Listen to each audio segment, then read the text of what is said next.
bem, pessoal, sejam bem-vindos ao nosso primeiro episódio da série Scale de Iniciantes. Scale de Iniciantes é uma série produzida pela HiFlix, startup de streaming educacional do grupo HiFlex. Então vamos começar perguntando o que significa ágil em escala. Então, em algum momento na sua vida, você aprendeu que um time Scrum roda sprints que entregam um potencial incremento de produto. Isso aqui você já aprendeu na série Scrum Iniciantes, ou em outro curso de Scrum que você tenha feito, ou em algum livro. A escala é a partir do momento em que, para entregar um incremento de produto, eu preciso de mais de uma equipe.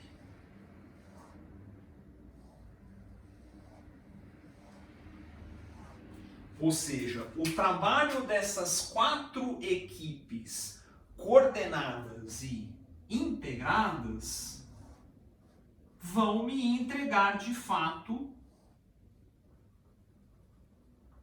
este incremento de produto. Então esse é o conceito de escala. Quando eu realmente precisar ter um grande número de pessoas para poder me entregar um produto.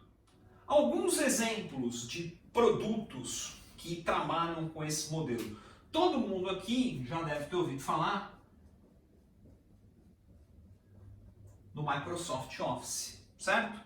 Microsoft Office, você tem lá em linhas bem gerais, né? Excel, Word, PowerPoint,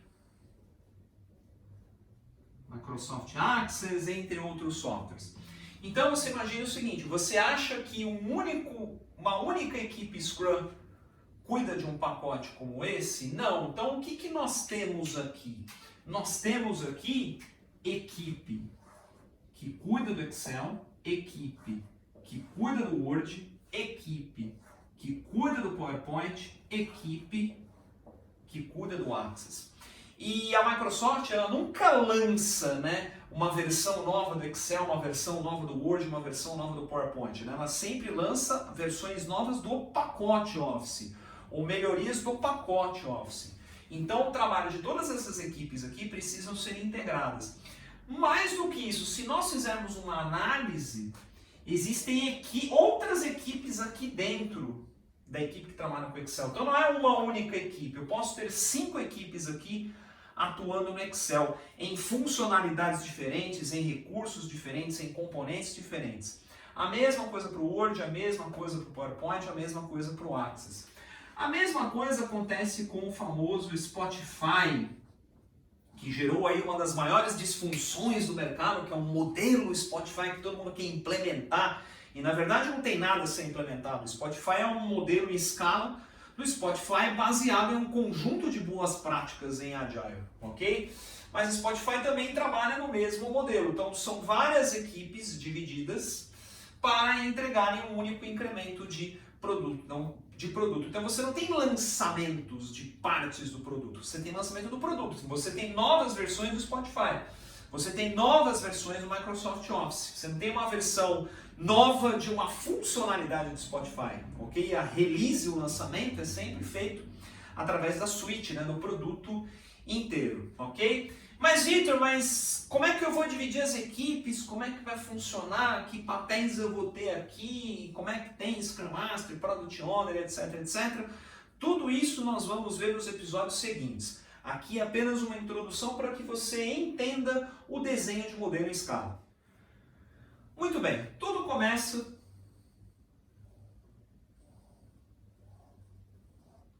um time Scrum. Quando você tem 2 times Scrum, você aplica o famoso Scrum of Scrums. Então o que significa o Scrum of Scrums? Essa equipe faz as suas cerimônias, planejamento, reunião diária, revisão retrospectiva, essa equipe também, e elas coordenam os seus trabalhos através de uma reunião diária com representantes de cada equipe. Esse é o Scrum Scrums, ok? Quando você tem duas equipes. O Nexus começa a ser aplicado a partir do momento em que você tem 3 equipes, tá bom? Essa é a perspectiva da Scrum.org. Então, a partir de 3 equipes, o que aplicamos? Aplicamos o Nexus. Nexus é o framework em escala criado pela Scrum.org, pelo Ken Schwaber, que é um dos criadores do Scrum junto com o Jeff Sutherland. Ok? Então, a partir de 3 equipes, começamos a trabalhar com o framework Nexus. Vitor, 3 equipes e quantas equipes eu quiser? Não, vamos relembrar do guia do Scrum, vamos relembrar do Scrum básico. O Scrum básico diz que uma equipe possui de 3 a 9 integrantes. Então, no Nexus, você trabalha mais que 3 equipes e menos que 9 equipes, né? Ou melhorando aqui o entre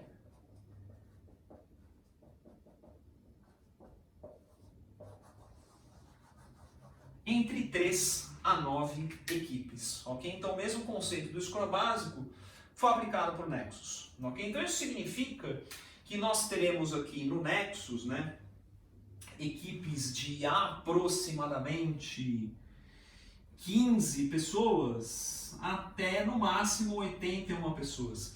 Vitor, mas meu projeto para a gente construir esse produto precisamos de 200 pessoas, né? Aí mais que 9 equipes, ok? Mais que 9 equipes, nós teremos o Nexus Plus. Nexus Mais, ok? Que nós abordaremos no nosso último episódio, tá bom? E não abordaremos com tanta ênfase. Aqui já é um nível mais avançado de escala e você também não é cobrado no exame por entender com profundidade o Nexus Plus, ok? Nós vamos focar puramente no framework Nexus, ok? Um conceito importantíssimo no Nexus, assim como uma equipe Scrum entrega um potencial incremento de produto, as equipes Nexus deverão sempre entregar um potencial incremento integrado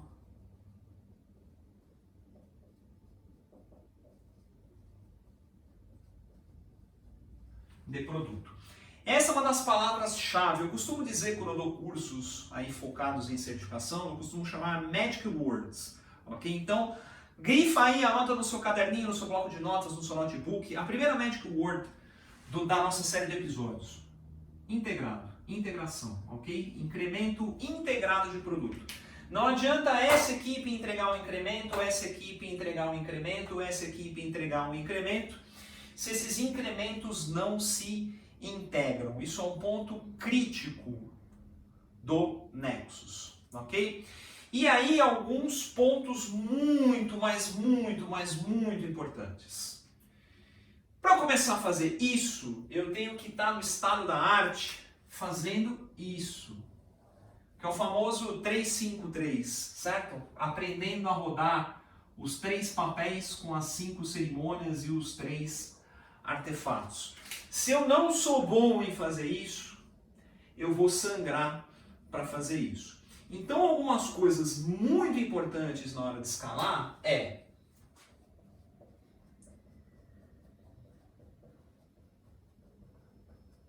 já conhecimento, vou colocar aqui, conhecimento barra prática.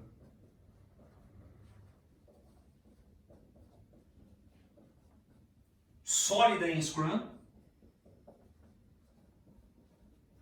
Que é a metáfora que eu gosto gosto de usar, né? Se você não consegue nem fazer um arroz com feijão na sua casa, você não vai querer fazer aquela lasanha com molho super recheada, né? Com aquele molho caseiro com tomate, alho, cebola, se você não sabe nem fazer um arrozinho com feijão. Então, comece a fazer isso com arroz com feijão, aí você pensa em escala, ok? Então, conhecimento, prática sólida aí em Scrum. Esse aqui é o primeiro item.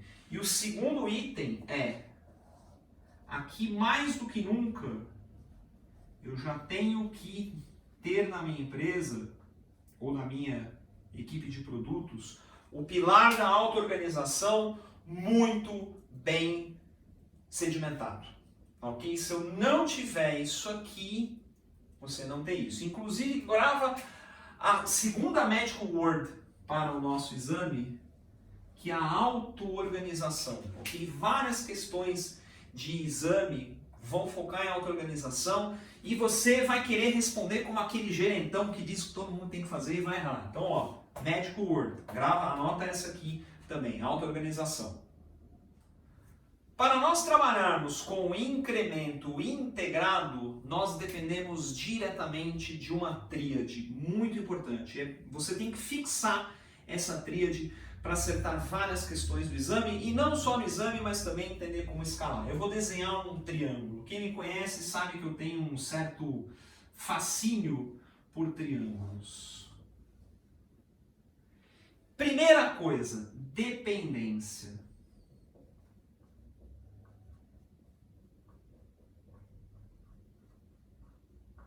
Ok? Dependência é o fator principal, é o que deve ser gerenciado através do Nexus. Ok? Então, um dos propósitos principais do Nexus é fazer gestão de dependências. Como assim, Vitor, dependência? Você imagina o pandemônio que vai ser se você começar a ter isso aqui. Essa equipe, vamos colocar aqui, equipes A, B e C. Essa equipe aqui depende do trabalho dessa, que depende do trabalho dessa, mas que ao mesmo tempo volta a depender do trabalho dessa, que depende do trabalho dessa, mas o trabalho dessa está mais para frente, então logo tem que mover isso aqui para cá. Olha a colcha de retalho que isso vai ficar. Então o foco do Nexus, por incrível que pareça, além de gerenciar as dependências, ele busca ao máximo minimizar dependências. Ok? Então, questão de prova que sempre cai. Qual o foco do Nexus? Gerenciar e minimizar ao máximo as dependências. Então, eu posso ter equipes trabalhando em frentes, em funcionalidades, componentes que nós vamos ver em breve, mas buscando reduzir ao máximo. Eliminar todas as dependências é praticamente impossível, porque se você não tivesse dependência, você até não teria nenhum produto em escala. Ok? Mas o foco é minimizar. O como minimizar, nós vamos falar nos episódios seguintes, mas esse é o primeiro ponto. O segundo ponto é integração. Como comentei agora há pouco com vocês, integração é uma das Magic Words do exame. Por quê? Porque se eu vou trabalhar integrando trabalhos. Isso aqui eu estou com um desenho simplório, que são 3 equipes. Lembre-se que o Nexus são até 9 equipes. Se eu vou integrar os trabalhos de 9 equipes, de 80 pessoas, sem práticas sólidas de integração, isso vai ser um pandemônio. Então, integração tem um foco muito grande aqui na prova em automatização. Ou seja, você não chegar no final de uma sprint e ficar catando pacote de trabalho, ficar catando coisas, tudo que é equipe, fazendo integração manual, olhando o que um fez e o que o outro não fez. A prova e na prática você tem que buscar ao máximo por automatização. Então, outra palavrinha mágica na prova, né? Uma equipe Nexus deve ser uma equipe altamente capacitada em técnicas de integração contínua ou continuous integration, ok?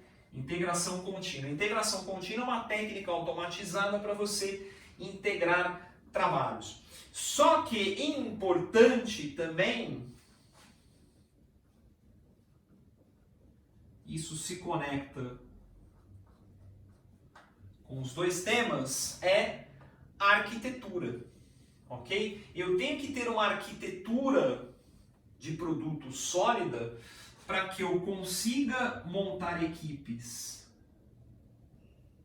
com o mínimo de dependência e que também eu consiga implementar boas práticas de integração contínua para me garantir uma boa integração.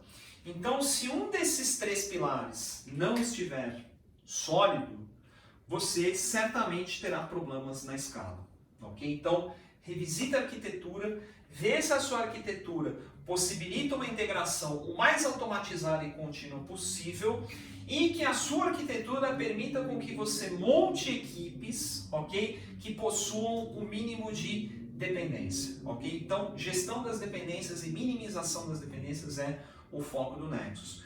Se você simplesmente ignorar isso aqui, você vai gerar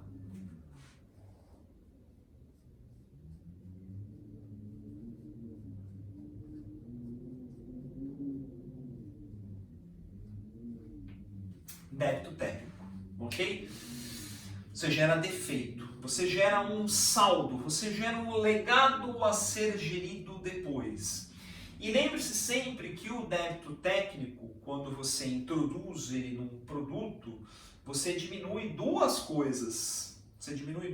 Primeiro, você não promove transparência. O pilar da transparência, ele é ferido quando você coloca débito técnico numa solução.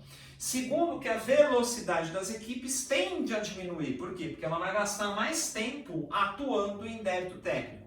E muitas vezes, quando nós falamos em escala, esse débito técnico ele vai se tornando insustentável. Então, para você manter este débito técnico, você vai ter um custo tão grande, que muitas vezes tem equipes que jogam fora e começam de novo gerando um retrabalho. O retrabalho fere principalmente o Lean. Para quem não conhece o Lean, a série de episódios da HiFix, introdução ao Lean, o princípio Lean está sempre norteando tudo isso aqui, né? Eliminação de desperdício, trabalho enxuto, fazer certo pela primeira vez, né? Inspecionar ao invés de ficar atuando de forma reativa, tá bom? Então, isso gera débito técnico. Então, se isso aqui hoje não é sólido, você tem caos. E se você tem hoje caos na relação uma equipe Scrum, um produto, o seu caos se tornará exponencial se você fizer escala. Por isso que tem tanta empresa escalando hoje, um verdadeiro show de horrores. Ok? Então, grava bastante esse triângulo para a prova, entenda também o impacto do débito técnico, entenda o impacto que o débito técnico gera na transparência e na construção de produtos. Agora que você já entendeu um pouquinho da estrutura inicial, acredito que você esteja com um monte de dúvidas e querendo me perguntar um monte de coisa. Vitor, quais são os papéis? Como é que funciona o Product Owner? Eu tenho que ter mais do Scrum Master? Eu tenho que ter Product Manager? Tem aquele outro framework lá que é o Safe, que eu preciso criar um monte de coisa. O que eu vou fazer? Então, vou responder isso para vocês nos próximos episódios. Mas por hora, entenda o seguinte. Primeiro ponto. A partir do momento que você constrói equipes com alto grau de dependência, com problemas de integração e problemas de arquitetura, é aí que as organizações começam a criar papéis adicionais. Então você passa a ter um gerente de projeto aqui para coordenar esses trabalhos e aí o PMO para administrar tudo isso, e aí você tem a área de arquitetura para comandar tudo isso. Você começa a criar papéis, você começa a criar uma estrutura de controle, sendo que você não está olhando a causa raiz. A causa raiz é o que eu tenho que mexer naquela tríade, dependência, integração e arquitetura, para minimizar as dependências. E o último ponto, ok? Que o Nexus recomenda. E agora eu vou deixar sua cabeça em parafuso e pensando para o nosso próximo episódio. O Nexus diz o seguinte: não escale.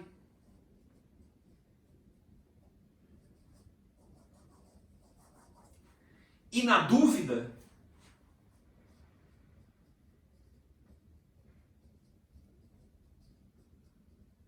desescale. Bem, mas como assim? Fazendo um curto escala e o Nexus diz para eu não escalar e na dúvida desescalar? Curioso, vou deixar você pensando, vou deixar você com a pulga atrás da orelha e nós vamos desenrolar esses dois pontos nos próximos episódios. Então, pensa aí, reflete junto comigo, nos vemos no próximo episódio. Até mais.